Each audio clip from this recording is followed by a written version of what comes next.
नमस्कार दोस्तों। आज की दास्तान एक ऐसी रात की है जो दो दोस्तों की जिंदगी बदल कर रख गई। अगर आप अकेले सुन रहे हैं, अच्छे से ठहर कर सुनिए। दिमाग खुले रखें पर दिल संभाले रखें। यह कहानी है अनिकेत और राहुल की, और उस स्मारक की जहां रात के मेहमान आते थे। अनिकेत और राहुल दोनों ही इंजीनियरिंग के तीसरे साल के छात्र थे। छुट्टी के दौरान वे कुछ दिनों के लिए पास के सेंद्रा रिज पर जाने का प्लान बनाते हैं। Sense of adventure, bike trip और बाहर की ठंडी हवा। राहुल की बाइक नई थी और दोनों को लगा यह बस एक छोटा सा गेटवे ही रहेगा। सड़क जंगल के बीच से गुजरती थी, पाइन के पेड़, चट्टानी किनारे, और रात को वहां रोशनी बहुत कम रहती थी। जब वे रिज की तरफ बढ़े, रास्ता अचानक तंग हो गया और आसपास का इलाका सुन्न सा हो गया। तभी बाइक बीच रास्ते में फिसल सी गई और रुक गई। इंजन चालू पर बाइक आगे नहीं बढ़ी। दोनों ने बैटरी चेक की, चेन देखी और टॉर्च जलाई, पर कुछ भी समझ नहीं आया। तभी एक बूढ़ा सा टपरी दिखी और पास में एक आदमी पत्थर पर बैठा था। सफेद दाढ़ी, घिसे कपड़े पर एक अजीब सी सेरेमोनियल शांति। उसने शांत स्वर में कहा, इसी के पास लगाओ, यहाँ सुरक्षित रहेगा।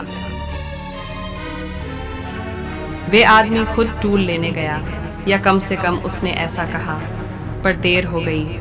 कुछ मिनटों के बाद जब वह लौटकर नहीं आया, अनिकेत घबराया और टपरी के भीतर झांकने चला गया। टपरी बंद थी। तभी पीछे से एक दरवाजा खुला और अंदर एक छोटा सा गेट, ईंटों की दीवारें और एक अंदरूनी रास्ता दिखा, जैसे यह किसी पुराने स्मारक का प्रवेश हो। वो जो आदमी था अचानक वहां पूरे समूह में नजर आया। कुछ लोग थे, कुछ युवा, कुछ बूढ़े, पर हर चेहरे पर एक अजीब झड़पन था। हाव भाव में रूखापन, आंखों में खालीपन। उनमें कुछ ने फॉर्मल वर्दी जैसी पहनी थी, पर वह वर्दी पुरानी थी, जैसे किसी दूसरे जमाने की। एक आदमी जो बाकियों से अलग था, उसी ने कहा, यहाँ रात में बाहर आने की आदत नहीं है, पर तुम आते हो तो चले आओ। उसने उनकी बातों में एक ठंडी गंभीरता रखी, जैसे कोई आदेश दे रहा हो ना कि आम बातचीत। अनिकेत को कुछ अजीब सा लगा, पर राहुल ने कहा, चलो डाल दें, सुबह उठकर ले लेंगे। और बाइक को गेट के ठीक अंदर कर दिया गया। रात गहरी हुई। वे दोनों हॉस्टल लौटकर आए, पर नींद नहीं आई। सुबह जब वे लौटे तो बिटिया सी चीजें मिली। बाइक पर सूखी मिट्टी, पास एक टूटी सी टोपी और दीवारों पर ताजा हल्के पैरों के निशान। पर सबसे अजीब बात, एक छोटा कागज का टुकड़ा बाइक की सीट के नीचे फंसा हुआ था। उस पर कुछ लिखा हुआ था, यादें लौटा दो। के समय थे। दोनों को लगा कोई विनोदी शरारत होगी, पर शाम को जब वे वापस गए तो स्मारक के पास कुछ और भी बदला हुआ दिखा। दीवारों पर मोमबत्तियां जली हुई थीं और चार चार पत्थर के कोने पर छोटे छोटे दीप जल रहे थे, जैसे किसी ने रात भर वहां जागकर कुछ किया हो। और फिर उस रात उन दोनों ने कदमों की आवाज सुनी, मूलतः एक जुलूस जैसी आवाज, हल्की हल्की पर बढ़ती हुई आवाज। वे छिप गए, पर आवाजें नजदीक आने लगीं। कपड़ों की खनक, कुछ धीमे गीत जैसी स्वरूप, और पास से एक आदमी की आवाज, पुरानी भाषा में कोई पुकार, वापस आओ। अनिकेत का दिल तेज तेज धड़कने लगा।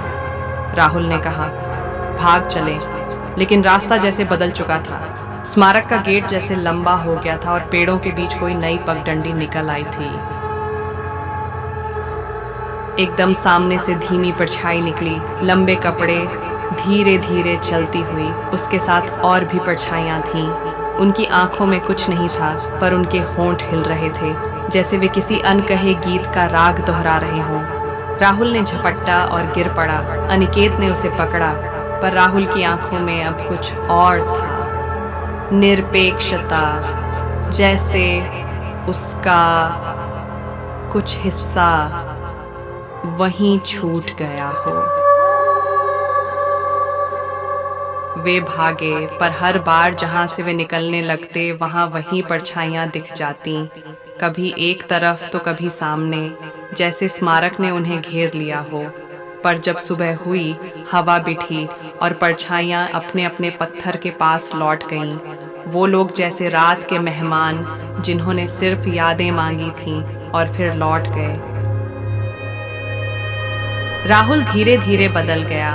वह चुप रहने लगा, रातों को जाग उठता और अक्सर स्मारक की ओर देखता रहता। कुछ दिनों के अंदर उसने अपनी नींद के पन्ने खो दिए और एक रात वह गायब हुआ।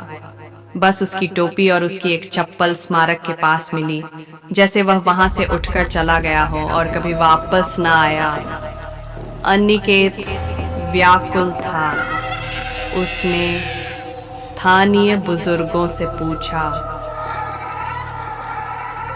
एक दिन एक बूढ़े ने उसे बताया, यहाँ रात को उन लोगों की परछाइयां आती हैं जो किसी याद को पूरा करने आए थे। कई साल पहले यहाँ एक विदेशी उग्र काफिला रुका था। उनमें कुछ रहे जिन्होंने यहाँ आखिरी बार किसी जज्बात को दफनाया और उनका समय नहीं जाने दिया। अगर तुमने उनकी बात नहीं मानी तो वे कुछ छोड़ जाते हैं।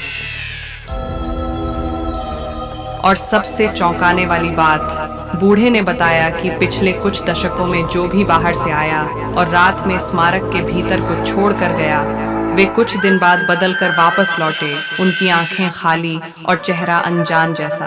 तभी अनिकेत को समझ आया, राहुल की वो खाली आंखें और वह रात की परछाइयां, वे यादें नहीं मांगती, वे वापसी मांगती थीं किसी से जो उनके साथ आए थे पर लौट कर गए। राहुल गया था और स्मारक ने उसे अपने साथ रख लिया।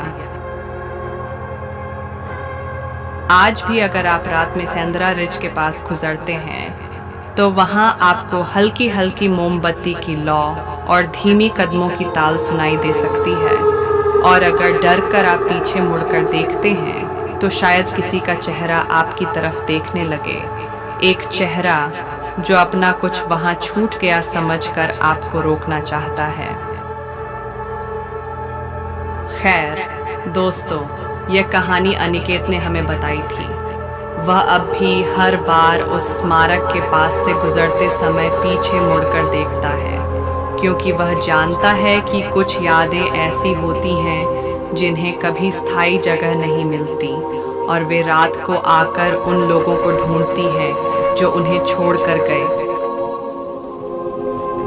अगर आपको यह कहानी पसंद आई हो तो चैनल को सब्सक्राइब कीजिए, वीडियो को लाइक और कमेंट में बताइए कि आप अगली बार किस प्रकार की डरावनी दास्तान सुनना चाहेंगे। और हाँ, अगर कभी आप रात में सेंद्रा रिज से गुजरे, ध्यान रहे, कभी कभी रास्ते नहीं होते, वे किसी की याद बनकर खड़े रहते हैं।